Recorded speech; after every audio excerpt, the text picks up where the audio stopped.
Hi, this is Angelique Duffield from Bright Spark Media and HangoutsOnAirStrategy.com, and this is the very first episode of the Power of Free show. So it's helping entrepreneurs and business owners to use free tools for their success online.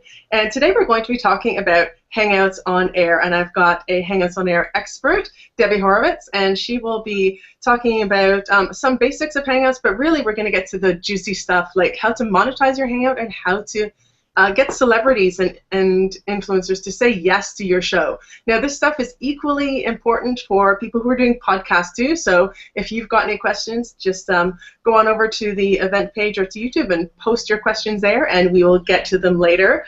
Just remember that there is about a 45-second delay, so if we don't see your question, we will definitely come back and answer questions on the event page later. So I'll let Debbie introduce herself. Go on over and tell us about yourself, Debbie. Good afternoon. Hi, Angelique. Thank you so much for having me on your show. I'm really excited to be here today. My name is Debbie Horovitch, and I'm in Toronto, Ontario, Canada, living at the beach this summer, which I'm really excited about. So if you see a different background than you normally would see my bookcases in my old tiny little apartment, I now live in a split level right at the beach. So things are advancing for me, and I have to say the biggest thing that's changed in my career is starting to use Hangouts on Air. I was employed full-time as a social media community manager, and I was looking for a way that I could get my boss to approve a webinar program. And I was looking for something that wouldn't have a monthly fee like GoToWebinar had, but I wanted something that he would give me approval where I could start having a conversation between our tech developers and our app developers and our future users of our product. And so I was looking for this tool, and I stumbled across, the geeky tool that my geek developer guy friends were using, Google Plus Hangouts on Air, and they were pushing me to use it, and I really didn't want to because I just thought it was just too geeky for me, and I wasn't really so much into being on video at that point.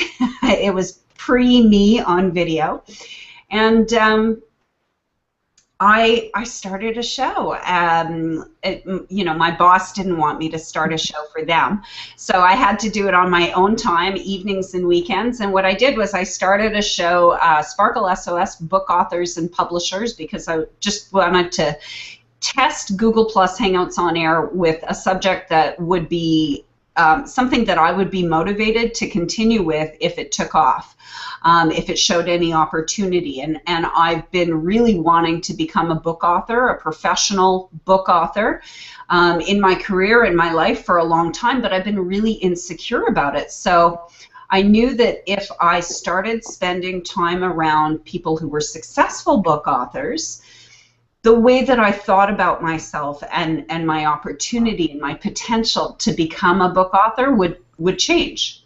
Right. I would attract the opportunities that I wanted in my life if I started spending time around these successful book authors. So I started Sparkle SOS Book Authors and Publishers, and the show was an absolute disaster at the beginning. The tech of it, of Hangouts, it takes a little while to get used to. And I'm not embarrassed about it because I know that that's something that everyone has to go through. It's kind of like learning to ride a bike or learning to shuffle cards. Like the first time you do it, it feels so foreign, and you make a mess, and you fall, and you have accidents, and things don't go the way that you plan. And even now we know that things don't always go as planned, that it's just such a big technical thing, and it's an amazing tool, but yeah, there are still glitches even for people like us who've done it for a long time. Yeah, and I've got probably a couple hundred, I think I have over 200 Hangouts now. Wow. Under my belt. And congratulations, that's awesome. Thank you so much. It's a lot, but it's a constantly changing tool.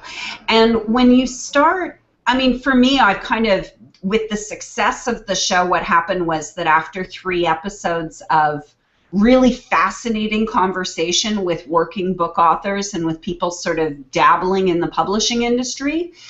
Guy Kawasaki found my show where I had placed it in front of him, where I thought, you know, where he saw it, and he found my show and he asked me if he could be on it, and all of a sudden I started to have a change in how I saw my show and the opportunities, and I went, oh my gosh, if I can have Guy Kawasaki on my Hangout. Now, when I email the link on Gmail and it embeds the video, and I send it out to anyone who's less influential or less of a celebrity than Guy Kawasaki is going to say, oh my gosh, I need to be on her show. Yeah.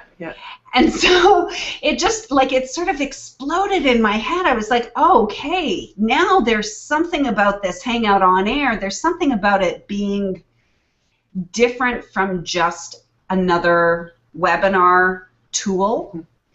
And it probably took me about a year of producing Hangouts before I really even felt like I had grasped everything that Google has given us in this amazing tool. So, okay, let me ask you about that. Why don't you talk a little bit about what Hangouts do for your business? Besides, we'll talk about celebrities and attracting them in a minute, but just some kind of basics, because I don't think everybody realizes the power of Hangouts, like things like credibility in that. Like, tell me from your experience, what is the biggest value in doing Hangouts?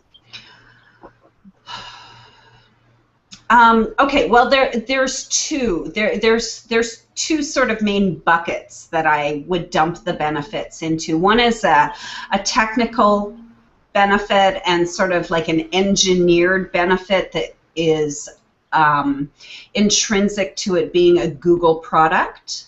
So the investment that clients and brands make in their SEO, their search engine optimized content. This is this is an extremely effective way of creating highly Google SEO optimized video content. Right. So even if you don't have, I mean, and then the power of the influencer affects that. They might be like someone like Guy Kawasaki is a huge Google Plus influencer. He was Google's evangelist. And so he's extremely influential on Google Plus. So when you have a Google Hangout on Air with someone who is influential to Google, it's going to really push your video forward. If you have a Google Plus Hangout on Air with someone who's really influential in real life, they're going to have a lot of influence, just their Google page rank on all of their content on the Google search engine is still going to have a lot of Google juice. So if you can get someone who has real life influence onto your Google stuff, now you're helping their Google Plus profile take shape, right? Like, so there's all of the search engine optimized that it's a tool for creating that. Brands that are investing in search engine marketing, SEM, Google AdWords, your investments, it costs you less. You need to bid less per keyword to have the #1 placement when the content on your website and the content associated with your website on Google is being created more to Google's standards and to Google's request. So when you have more content, more video content that is used creating Google tools that is automatically optimized for Google search engine, because the foundation of Google Plus Hangouts on Air is that, like, when I write it, I do Google Plus Hangouts on Air / YouTube live stream video chats. Right. Because people tend to understand a YouTube live stream video chat. It's more than one person. It's live streamed on YouTube. Okay, I get it. Google Plus Hangouts on Air is like gibberish to most people. So do you find people still aren't embracing it? I mean, in our sphere, we see so many people using it, but I mean, out there in the real world, do you think it's because of the lingo people don't get it? Is it the technology? What is it that people aren't? Why aren't they jumping onto this? Because it is so powerful, like you said, with the link to Google and YouTube, and of course they're going to promote their own stuff more than anything else. So why don't they know about this yet? There's a couple of reasons. One is that it's just Google has not done a really good job of promoting it, of making people aware of what it is, of what the benefits are, of how to do it, of what the opportunities are with this really powerful tool. And so they've left it, thankfully, up to people like me to create programs that help people understand the opportunities.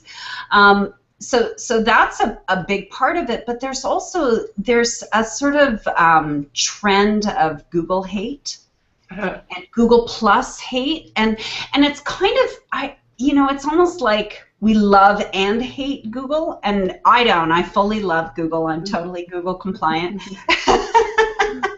I use every Google tool I possibly can, and I don't worry about Google watching my stuff because it's so boring. I mean, like, I'm trying to do everything publicly anyways. I hope that everything I do goes viral. So there's nothing for me to hide online, and what is risky information that Google gets their hands on, I'm not too worried about myself. Did you fall over, Angelique? No, I'm closing the window because we have birds outside, and last time I realized that they were really loud, so I've just realized I've got the window open. So it's sweltering outside, and here I am closing the window so I can have better sound for you guys. So sorry about that. No problem. No problem. So why don't we jump into the juicy stuff and talk about how you attract celebrities and influencers and what that does for your brand. But basically, how did you connect with Guy Kawasaki, or how could anyone else do that? Especially if they aren't really well known yet, they don't have a lot of traffic. Maybe they don't have a lot of fans and followers and things. But how can they start attracting people? It's really easy. It's so easy because the bottom line is that conversations. The value of conversations, the value of having important conversations, people want them to happen. People want to, sponsors want to support them with their budget. They want to talk to audiences where these valuable and important conversations are being had. So if you look at the content, the subject matter that drives you, that you're most passionate about having conversations about around either your business or your life. It depends if you want to go, if you want to try your Hangout on air just as a personal hobby at the start, the way that I did, and then I monetized it as I started to recognize the real opportunity in it, or you can start it for your business right away. The important thing is to recognize that there are conversations that when you attend webinars, when you go to conferences, when you're talking to your peers, when you're talking to politicians in your category, when you're watching the advertisers and the sponsors participate in conferences, you're thinking, why aren't they saying X, Y, and Z? That's the conversation that you need to be hosting. And it's so easy to identify who are the people that want to, who are the celebrities that want to participate in that conversation, and who are the sponsors that want to speak to the audience, that will pay you money to produce your show, and who is the audience, because they're all right there in existing conversations. So the media that exists around that conversation is where you will find everyone who is actively pursuing more of the conversation. Okay, so does that mean that people have to be like live networking to do this, or can they just connect from social networks and Facebook groups and LinkedIn groups and that? And how would they start that conversation? Maybe they've identified the influencers and celebrities in their industry, and how can they connect to somebody then? How do they ask that question and say, hey, can you be on my show? And ask it in a way that's going to make the person say yes.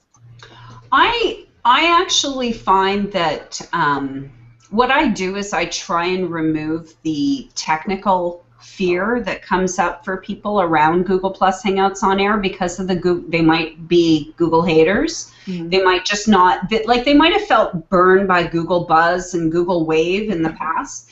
And so a lot of people just haven't gotten on to Google Plus because they're like, it's just going to burn me again anyways. It's going to be another one of those networks that disappears the minute I start to like it. Sorry, ask me the question again.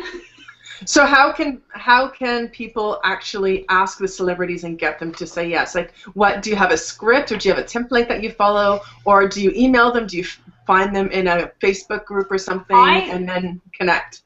I find people who are actively developing publicity for themselves, who are actively contributing to the conversation. They're frequently book authors.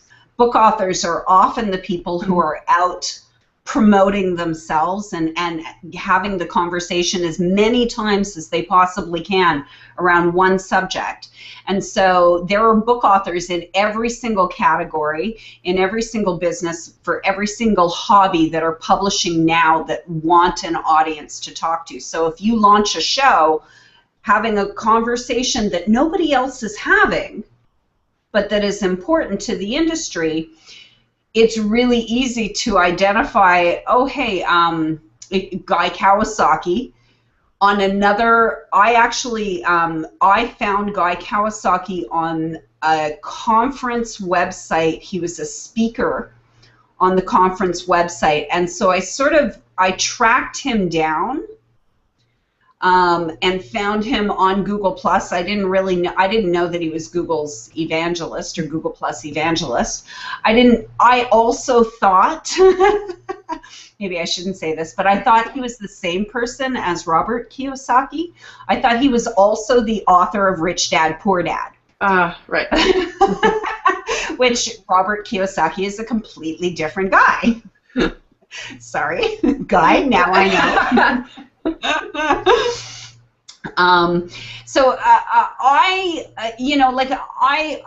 I find people who are having the conversation, and I give them another opportunity. It's another opportunity to develop publicity. People, if you're in business and you're doing marketing, publicity is awesome. And so if you propose it to people as a publicity opportunity, they will usually go, oh, okay, I have no clue what a Hangout on Air is, but if you're willing to make sure that I'm okay with doing it, sure, I'll take the publicity. I know publicity is good for business. So that I'll do. So one thing I do is I find people like Guy Kawasaki who are having the conversation. He was coming out with, at the time when I had him on my show for the first time, he was just publishing APE, Author, Publisher, Entrepreneur, which is basically the definitive guide to self-publishing. So it was a perfect fit for the conversation of Sparkle SOS Book Authors and Publishers, which is a hangout. It's a peer hangout for book authors from aspiring to best-selling. So we have the opportunity for aspiring book authors like myself to hang out and pick the brains of best-selling book authors. And whether they are self-published or traditionally published, we've got lots of questions for them. So it was a perfect fit. When Guy's book was coming out, of course he wanted to be on my show. Even though I didn't have much audience, it's really, really niche. And so the viewers are really, really engaged. And I think maybe we had about 35 viewers at the time. I mean, we're going back 18 months ago, and I really didn't know how. I had no idea how to prepare for this big hangout with this first celebrity that everyone wanted to be on. I was completely overwhelmed. And I think we might have had about 35 live viewers, which still is humongous. for live viewers, because it really takes a lot of effort to get people to commit to appointment viewing, to live recording conversations when, you know, they don't even know if it's going to be worth their time. Right. People generally will watch something if they're interested. If it's good enough content, they'll watch it on their own schedule. Right. Or you know, maybe they'll make an appointment for it. But if it's one time live and never, you're going to have a really hard time getting a big audience that way. So.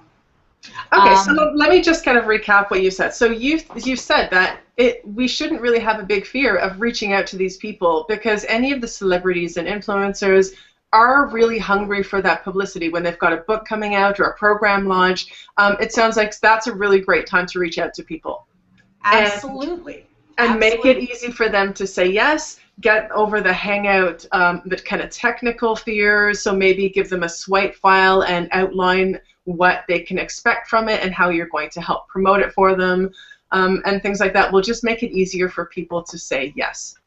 The other thing is, though, the really other main thing is that you can't be afraid to remove all of the tech from it when you're asking people. What I did that really made even the very first episode of Sparkle SOS Book Authors and Publishers really dynamic and really amazing was that I went to Toronto Public Library, is one of the most advanced connected library systems in North America. And I went, we have a number of authors in residence that are working within the libraries, and they do live events for authors in the city.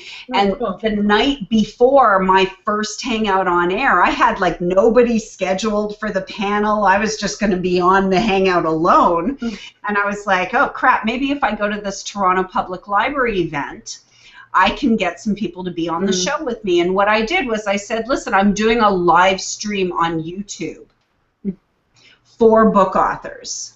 Would you join me? It's going to be tomorrow night.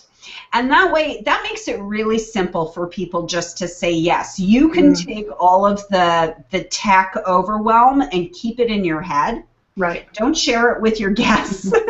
Try and keep things as simple as you can for them, because the reality is, like, it can get really complex, and the more quality and the better, like the larger name celebrities and larger influencers that you have on your show, you'll need more practice, because people will have more expectations of you. You'll have a lot more of people expecting that they can be on the panel of your show, whether or not it's actually really a fit for you. You'll have a lot more people interested in potentially buying sponsorships and advertising, again, whether or not it's really a fit for you and for the show and for your audience. And when you do exchange money for a sponsorship, then you have a responsibility to produce the show on the schedule and to the client, the sponsor's expectations to what you sold them.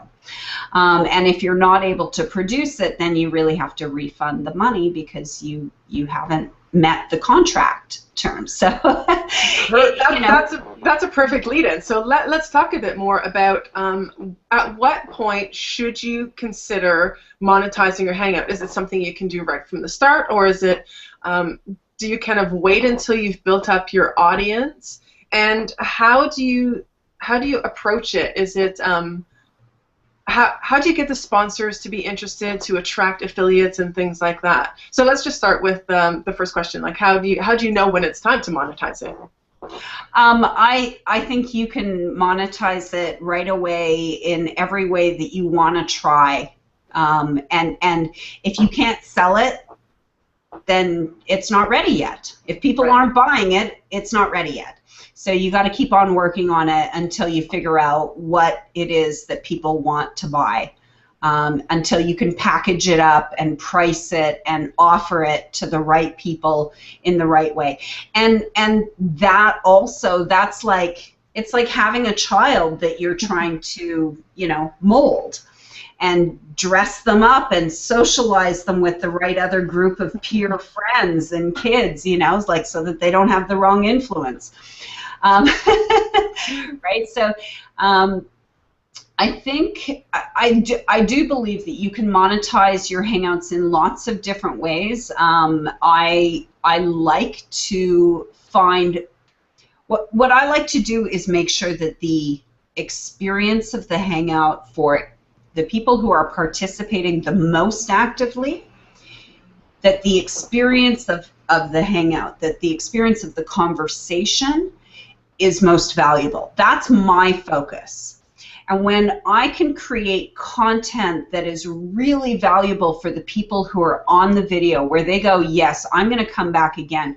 I think I've had Guy Kawasaki on my Hangouts twice. I've had Mike Michalowicz on my Hangouts twice. I've had Dorie Clark from Forbes and Harvard Business Review on my Hangouts, I think 4 times. Rodney Washington and Michael Procopio both have been such regular supporters and participants in the show. That's when it really starts to get valuable, because then those people, they're telling their friends. Michael Procopio literally ran into people who work for Kindle Direct Publishing, right, where he lives in California, on his way to an appointment in that building. He didn't know that Kindle Direct Publishing worked there. I think he bumped into them at the Starbucks, actually, and that was how. And he told them about our show. And he used this terminology with me, which just, you know, it made my heart go, oh my God, he called it our group, our show. I love that. That's so, it means he's embracing it. It means he's getting incredible value. And Michael Procopio is someone who's become a really, really valuable mentor to me personally in business. And it really just started because I saw him on business to community webinar when he was launching his book, and I went on to the webinar. This is my sort of strategy number 2 for stalking people and getting them to like you, right, and want to be on your show, right? Like, I know when I reach out to someone, I'm not telling them about my show. I'm talking to them about them. And I'm going to talk to them about them and about what they want to talk about so much that they go, oh my God, who is this chick? I need to invite her to my next event. And then I go, oh, you've got an event coming up. Why don't we promote it on my show? Right. And they go, oh yeah, I'd love to do that, of course. That's a really fantastic strategy. So it's basically collaborating and networking and making it obviously what's in it for them. And I've been on your show with Dorie Clark, and I think Michael was on that show as well. So that was one of your Hangout junkets, your media junket. So that was probably back in March. Well, and I mean, to have Dorie, she was on the show 3 times. She was on Sparkle SOS Book Authors and Publishers, once herself, once to meet with Mike, and once to meet with Chris Guillebeau. And then now she's such a fan of my approach to Hangouts on Air, which is making it about networking, making it about relationship development, and really picking the conversations and the people who are on the show with you, and not worrying so much about everything else, like the tech, and my video isn't perfect, and my makeup isn't perfect, and I still haven't lost 80 pounds. You know, like that, none of that stuff has changed, but now Dorie Clark was on the Hangout on Air. She was on my Celebrity Hangouts on Air media junket, which she wasn't on the show to get publicity. She was on to support me, which is, you know, having a writer and a journalist at Forbes and Harvard Business Review participate in your content creation is a huge endorsement. She was giving me her political capital. Right.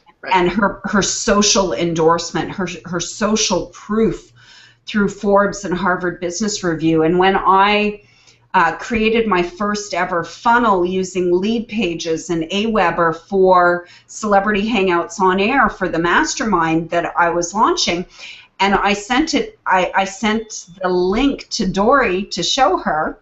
she tweeted it out through her public Twitter, which is, you know, Forbes and Harvard Business Review. So that really, that's the benefit of when you make the conversation about what they want to talk about, which is also what you want to talk about, right? Like you're thinking, you're starting the whole process with what is it that's important to me, that all of these conversations that I'm watching, no one is talking about. And then you go to the same people and you say, listen, I'm starting a show. This is what our conversation's about. And, you know, but I just said you don't go right to them and say you're starting a show. But what I did, like with Michael Procopio, here was my strategy, and I've told this lots of times, that, you know, I stalked Michael Procopio and I stalked Rodney Washington. And, you know, I think, you know, Guy Kawasaki came to me. That was really cool. But with Michael Procopio, I saw him on a webinar, and I knew in my head, I said, okay, here's a book author who's promoting his book on a webinar. I'm going to use this opportunity as a test to see if this is a good way to get a book author onto my show. Right. Right? So I knew, even if I screw it up entirely, so what? It's just a test. Yeah. I don't know who Michael Procopio is. I've never met him. I haven't even read his book. Maybe it's no good. I have no clue. So there was nothing for me to risk. So I registered for the webinar. And then it was a webinar on GoToWebinar or something like that. So the way that the chat works for a lot of webinars, and this is how I meet a lot of the influencers that ultimately are on my show, is I attend their webinars. I show them first that I'm consuming their content, that I know what they're talking about, that I know what's important to them. And that's how I angle the conversation from, great webinar, here's what I really liked about it. But what I try to do is, during the live webinar, I try to stick out like a sore thumb. I try to stick out like a sore thumb in a useful way during the webinar. So most webinars, especially on GoToWebinar or platforms like that, when you're chatting in the chat box, usually the webinar host or the person presenting and their assistant or JV manager are the only people who can see your comments. And so what I do is I go in and I try and entertain and serve the person who's presenting, so they go, oh my God, this chick, she really knows what's going on. She really gets it. She really gets me, and I would really like to have her on my next webinar. I want to invite her and have her come back next time because she's really keeping me on the ball. And she's asking the questions and reminding me of things that are really pushing this conversation forward. So she's a good guest. And I think that that is ultimately the way that is the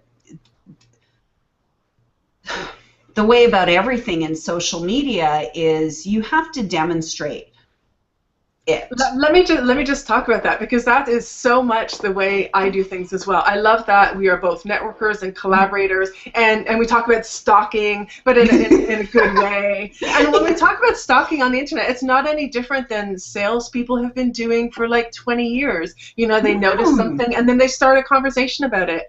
And I love how you said that about webinars. That's a really, really good strategy. And I actually did something very similar with Pat Flynn. He did a Hangout about video marketing, and he had Caleb on the show. And I remember I was chatting back and forth and answering some of the questions and giving comments to people and suggesting some of the tools and equipment that I use. And then I ended up emailing Pat later, and I said, hey, I noticed some things about the show. You know, he was just starting to do Hangouts on air. I think it was his, he did the first one with lead pages, and then he did one or two later, and so this was for his private blogging group. And I emailed him and I said, hey, I've got a few tips and tricks for you. Here's a couple of suggestions how you can improve this. And hey, if you would like to have me teach your audience, the Smart Passive Income audience, about how to improve your Hangouts and how they can use Hangouts. I would love to talk to them about it. And he came back and kind of like you said about attracting celebrities, make it about them and what's in it for their audience. And I did the same thing. And yeah, I ended up on his show a couple of weeks ago talking about Hangouts on air. Exactly. Well, it's not, and that's the thing is that you don't, there is no negotiation that will go well when you're thinking about, I need to get my fair share. Yeah. Guy Kawasaki, I'm pretty sure it was Guy Kawasaki, he says, be a baker, not an eater. Be a baker of pies. Make opportunities for everyone so that everyone can eat pies. Right. Don't be just someone who sits there and passively consumes, waiting to get your fair share, expecting to learn from people. Teach me. It doesn't work that way. Even when you hire someone, you need to convince the teacher that you're the appropriate student in order to really work. In order for it to really be a valuable relationship, you have to start every negotiation with an offer. And the offer is always, I want to help you. Yeah, exactly. I agree. That's, maybe you don't know how yet, but you can reach out to them and say, listen, I love what you're doing. I'm not really sure how we can help yet, but I wanted to reach out to you and start the conversation and see if maybe, maybe you're open to exploring how I can help you. Absolutely. And that is such a valuable thing. And that's how people have done networking offline. And it seems like once we came online, people kind of forgot that and got really salesy and promotional and forgot about that whole human part of networking and just bring it to an online world. Yeah. So let me just go back for a second to talking about sponsors.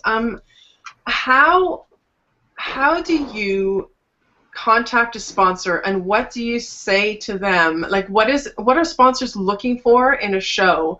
And I think we had a little bit of a conversation about the 1,000 viewers or how they structure it in terms of the pay that they do. Like how would you approach a sponsor that you think is a good fit for your show? Like mine is about the power of free, so using free tools and resources to help grow your business online. So it could be even getting Evernote or something like that, or Asana to be a sponsor to the show. How would I go about that? How would I do that? Great question. Great question. I think that the first thing for everyone to realize, yourself and even myself, I need to remind myself of this, but for me, I'm lucky because my background is media buying and media sales. So I've spent my entire career, 20 years, working with media sponsors and people who have the budgets and why they buy. So the most important thing to understand is that the people who have budgets to spend on sponsoring or to spend on advertising campaigns with your media show, with your media channel or your show, they look for certain standard things. So the most important thing you want to do is start to figure out, how do I package up my show? How do I present my show, my media channel, my advertising opportunity to these sponsors in a way that is appealing to them and that is recognizable? It's like you're serving them a meal. You don't want to serve them something that they've never eaten before. Even if it's delicious, if they've never seen it, they're likely to reject it. Right, okay. And because they're in business, because media buying and advertising is about volume and about doing it effectively and efficiently, there are a lot of standardizations in buying. And the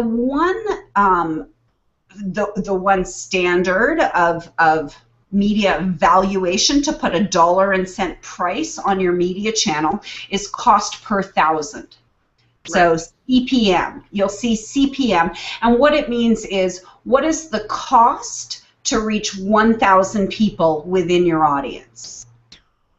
So your audience could be 100,000, it could be 1 million, it could be 10. Media buyers are going to compare your option, your package. They can only eat one meal at a time.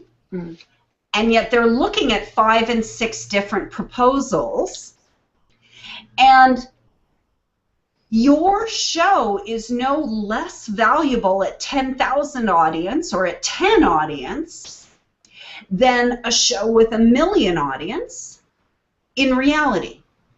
Okay. I mean, a lot of people won't get that, and a lot of people think, of course, 1 million is better than 10, but not really. What if you only have budget for 10? Right. Okay. If you only have budget for 10, and your cost per thousand can be exactly the same as the cost per thousand of the show that has 1 million. So the way that you start to figure out what are the comparisons, what are the comps, like real estate agents always have comps, what are the other houses that sold in this neighborhood of the same type of floor plan? So what you do is you become a media buyer. And as a media owner, you have to recognize you do have to market, you do have to promote, you do have to advertise your show in order to get audience.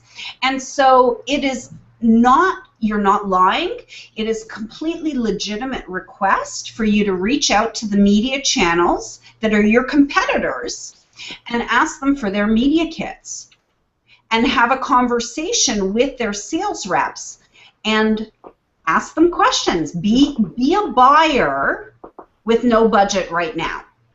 And it's totally legitimate because you could have a budget next week. If you get a sponsor who gives you $10,000, the responsible thing to do with that sponsor budget, that $10,000, is to spend at least $5,000 of it ensuring that you deliver the audience that you're selling them. Right. You want to invest that money, and so you're going to turn around to the people that have 1 million audience and say, listen, my show, we've got this sponsor, I need to deliver at least 10,000 audience that they've bought at a cost per thousand of $50 or $100 cost per thousand. And you can, your cost per thousand does not have to be the same as the comps. And when you reach out to them, when you're receiving their media kits, when you start to really look at how is it that they present to these buyers their media channel, and then you start to look at your media channel, you start to look at your show and say, okay, how can I take my information and present it in this template? Right? Because you'll start to see similarities between all the media kits. They all talk about the same sort of things. And you can look at, I mean, the cost per thousand, you're not going to find a comparative Google Plus Hangout on air to have a cost per thousand. It just, it's funny. It's not out there yet. Yeah, you see so many people doing Hangouts on air. I really don't.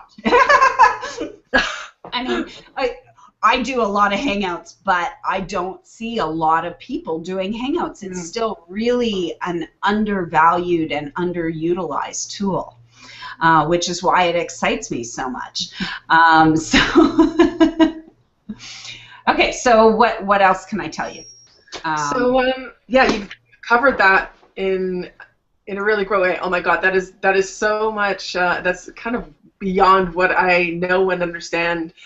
So at some point, does it make sense? Like, do you think it's reasonable for people to reach out to? Do you think that your audience and you will actually reach out to competitive media? And I'm not talking competitive Google Plus Hangouts on air. I'm talking about the conversation.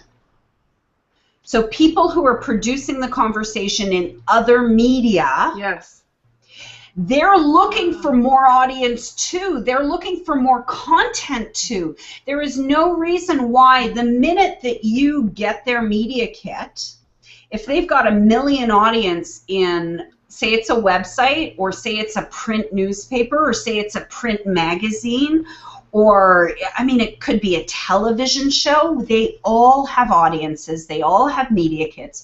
They all talk about cost per thousand. Right. It's the one universal pricing measurement for media is cost per thousand audience within a geographic target group. And I love how you've broken that down and kind of explained it, because I really had no idea what sponsors are looking for and how they compare. And it's really great to know that, like you said, you might have your audience of 10 or 100 versus a million, and thinking about it in terms of the sponsors. Maybe it's not quite as big a sponsor, and they might have a smaller budget. So if you only have 100 viewers, you might be in their budget, versus, you know, trying to get Nike or Coca-Cola, the budget might be in the millions and billions of dollars, and you would need to have a larger target audience possibly to attract them. Is that what you're saying?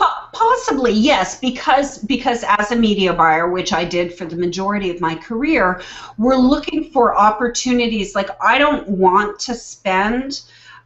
if I got a $25 million a year budget, which I did for a number of years in a row working on Visa Canada Association, I didn't really want to have 100 or 1,000 different media vendors that I was spending $10 a piece with or $1,000 a piece with. I wanted to spend it in chunks of $1 million here and 500,000 here and $250,000 here, and maybe the smallest that I could negotiate. Like, I would always have a slush fund. Like, when you've got $25 million a year and you've got a $10 million TV campaign that has to come off of the top, and then you've got $2 million for newspapers and $3 million for radio and some out of home that, you know, might be between $500,000 to $750,000, and you go down in all of the media. At the end, you might have $30,000 or $50,000 or $100,000 that you say, okay, you know, the $25 million for this year that I've slotted out on paper, on my computer, on my Excel sheet, which is literally how I would plan it out. I'm just going to set $30,000 aside for who knows, right? That's really good to know. That's awesome. That's like I said, this is not a world that I am in, and it's so good that you have this knowledge about it. So very few people do, which is why I'm glad we're having the conversation, because few people even think to ask me these sorts of questions, and so I rarely get to share this sort of insight from the industry. Yes, and I thought that was such a good topic. So there's so many people talking about Hangouts and how to start Hangouts and the basics of Hangouts and all this sort of stuff. But I thought there's got to be more conversations to be had. And we had talked months ago about this, and it kind of tweaked me. And I thought, okay, so celebrities and influencers, everybody wants to have really great guests on their show. And the other thing, of course, people start to think about, well, how can I monetize this? And having you on the show talking in specifics is really, really good. So thank you so much for clarifying that. Like, I'm sure you could talk. You could do an entire webinar, 3-hour workshop on it. But it's a really good start for people to at least know what to think about, and to think about media buyers and the cost per thousand, and at least get the conversation and know the terminology to think about. Yeah, and the way that you find it is look at what are they buying right now. So look at your competitors, get their media kits, call them up. I mean, you're a competitor, but it's not like a competitor to the death. You're professional competitors, which means really you could collaborate with them if you approach them in the right way. And especially if you have a really small audience, and if you're having a conversation that they are not having, there's a really good likelihood that you could immediately turn around to your competitors and have them pick up and syndicate your content to their million-plus or huge audience established already. Great point. That's awesome. Great way to look at it. Okay, so we're coming up on the hour mark. I just wanted to kind of ask you one more question. There's been a lot of negativity about Hangouts being used for things like webinars, although I think it's a fantastic hybrid so that you can actually connect with the audience as well as doing the screen sharing, which of course is a really big plus about using Hangouts on air. And things like telesummits and conference calls, for me, I think they're not as powerful as having, you know, a Hangout where you can actually see and connect with the people. And having like round tables and multiple guests on your show creates a really great conversation. So where do you see the future of Hangouts, and where do you see the best use of Hangouts? Wow, that's a huge question. It's a humongous question. I really don't know. I don't know. I'm astounded myself every month at the realizations that I'm having about the opportunities and the possibilities and the limitations of this tool. As much, like I've heard that Skype is making advancements. So Microsoft really wants to encroach on Google Plus territory. GoToWebinar also has screen sharing, and you can now have yourself in the thumbnails as well. Talk to the audience at the same time, but I think GoToWebinar is $500 a month to start. No, that's it. That's if you're reaching over. That's 1,000 viewers. I think if you start with 100, it's something like $50 or $100, which is still compared to Hangouts, which are free. And it's part of why I started getting into Hangouts. But it's interesting that there's there are options coming up now.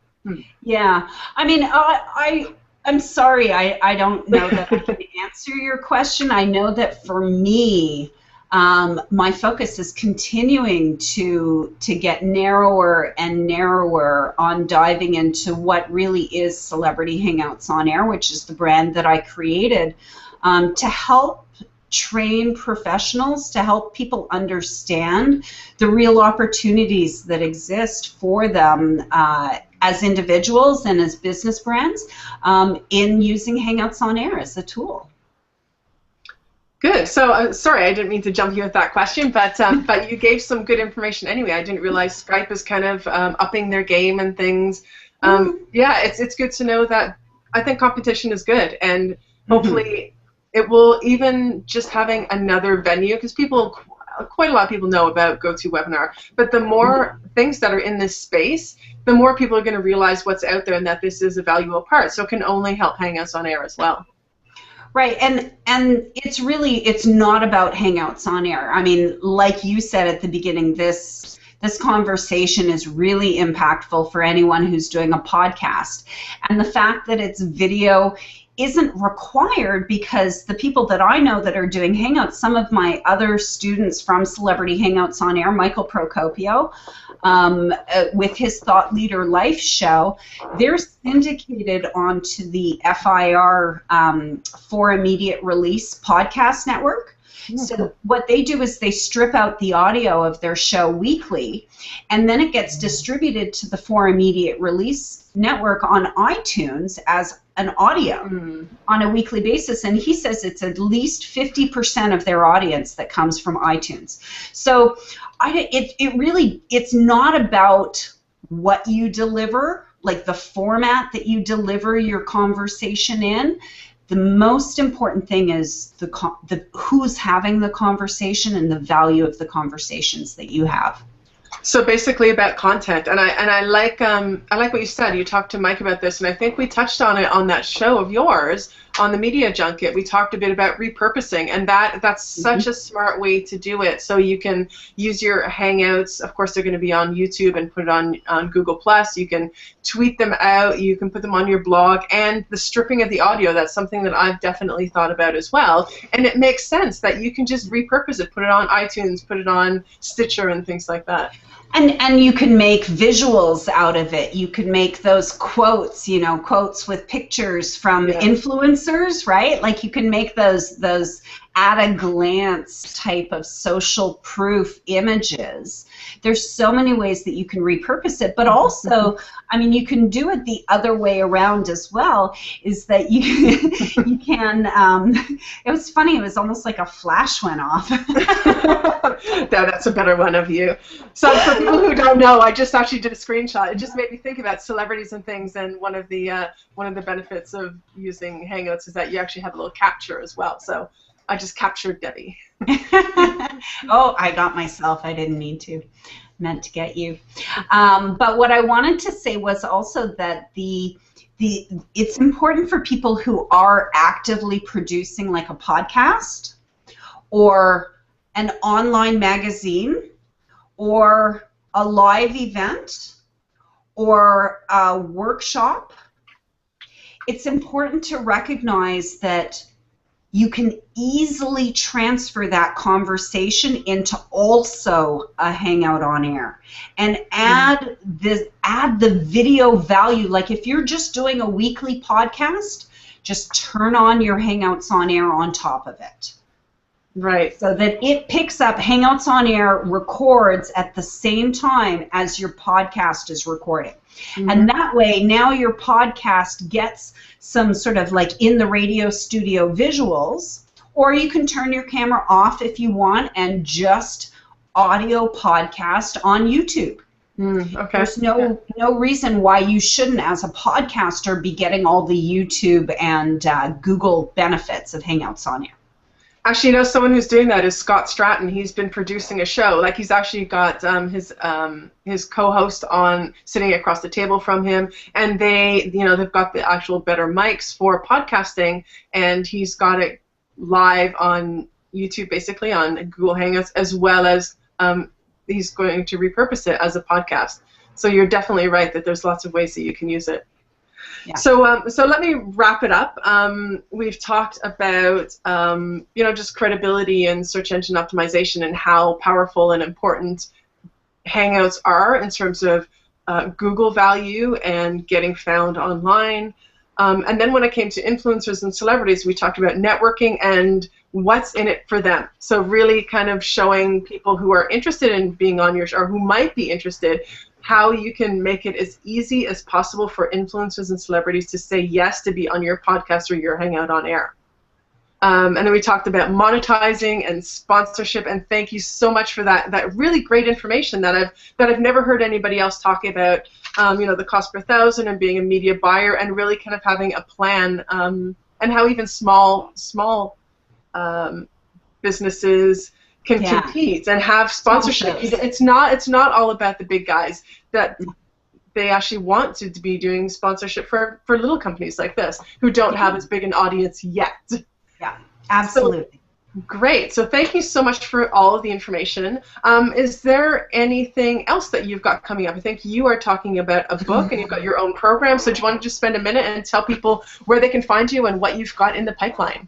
Absolutely. Thank you so much. I actually, there's a lot going on, but to distill it down, you can find me at Social Sparkle and Shine. My main consultancy agency is online at thesparkleagency.com, and you'll start to see, the results of my Hangouts on air is that I've actually been included in a number of business books, and one of them just came out this week, Profit First by Mike Michalowicz. He actually calls me the hero of his book. It was a live conversation between myself and Mike. About 6 months after he was on my show, I flew to San Francisco to work with him. We had a live conversation, and it sparked something inside of him that really told him about how he needed to write this book. And so he's included me in a big way in it, which is incredible and amazing. But really, Celebrity Hangouts on Air is the focus. Everything that I'm speaking about, everything that I'm doing, and I've got level 1 training, which makes it really easy for you to just sort of work through at your own pace, video and templates. And I like to give people the swipe files and all of the insights so that you can actually do this. And I recognize. And I just want to jump in here too, because I've actually done the first level 1 of your program, and all the swipe files are really, really valuable. So useful to have that planner, the schedule planner, and like what to say when you're approaching people. So that was useful. Actually, yeah, and so not only I've got, level 2 is going to be coming up, and I'm we get so far behind. I'm so ambitious about launching new Hangout shows and everything like that. I wanted to do level 2 at the end of June, and then I decided to move. So now I was looking at my calendar, and I was like, oh my God, I was supposed to start level 2 next week, and I'm still actually thinking about doing level 2 next week. But we'll see. That's coming up. But I also, I've launched the mastermind group, which is really the best way to to get time to work with me through as you're planning your Hangout show. You have the opportunity to meet with me weekly and to actually have me help you on things like developing your media kit and approaching potential sponsors and approaching celebrities. And of course, I'm willing to share with you any of the celebrity and influencer contacts that I have with the people who are in my program. So what I want to share with your viewers today, if you reach out to me, you see my name on my lower third, Debbie Horovitch. My email address, and I'm going to ask you for explicit consent. I'm going to put you on my list. If you send me your email address, debbie.horovitch@gmail.com. What I'm going to do is I'm actually going to give you free membership to a website where what I've done is I've placed, I have the template, the most important template that I have in my Hangouts on Air show is what I call it a pitch planner, but other people told me it's called a sales blueprint. So I now call it the pitch planning sales blueprint. And so I have this document as a swipe file. I've got two different versions of it, one from a show that I started called Scandal Spin, which was an after show for Scandal on City TV and ABC. And then the other one is for my own Sparkle SOS book authors and publishers, because I applied the pitch planning blueprint to the show after we'd done a full season. So right. you can actually use this to help launch your sales, launch your sponsorships, to give your business and your show, if it's already existing, a lot more credibility. And so awesome. I've got a video training in this membership website, and it's really the best way that I can demonstrate how to monetize a Hangout on Air right away. So okay. I've got the template that is available and the training that is $7. Wow. So I sell the training and the template, and the training is just done on a Hangout on Air. So if you ever wanted to monetize a Hangout in that way, all I did was I created it as a membership website where it costs $7 to join. And then you can come back and watch the video training and download the templates anytime, as many times as you want. It gives me the opportunity to track activity on the website and to see what my members are doing, and perhaps even to have new events for the members as the community grows. So if you send me an email, debbie.horovitch@gmail.com, I will give you free membership to that. It's normally a one-time $7 fee, so it's not even humongous value, but I think you might find huge value in the content. Awesome. So thank you so much. That if you want the sales blueprint, you heard it, just send Debbie an email and she will get that to you. And $7 is peanuts, right, to learn something. Well, so, I'm not even charging you. I'm giving it to you for free. yeah, even better. So thank you so much for being on the show today, Debbie, talking about Hangouts on Air and how you can use them to grow your business. And I'll just wrap it up with that. I will have some show notes, and I will actually start posting the Hangouts on my hangoutsonairstrategy.com website and have the replays there with show notes the way you have them for podcasts and that too. So all the links and everything will be living there. Probably in the next week or so I'll get that set up for you. But for the moment, I'll put it under the YouTube video and on the Google event. So, yeah, again, this is Angelique Duffield from Bright Spark Media and HangoutsOnAirStrategy.com. And thank you so much for joining us for the very first episode of the Power of Free show, where we help entrepreneurs and business people to learn from the experts and grow their business using free tools. Thank you so much, and we'll see you in the next episode every Thursday at noon Pacific time. Bye.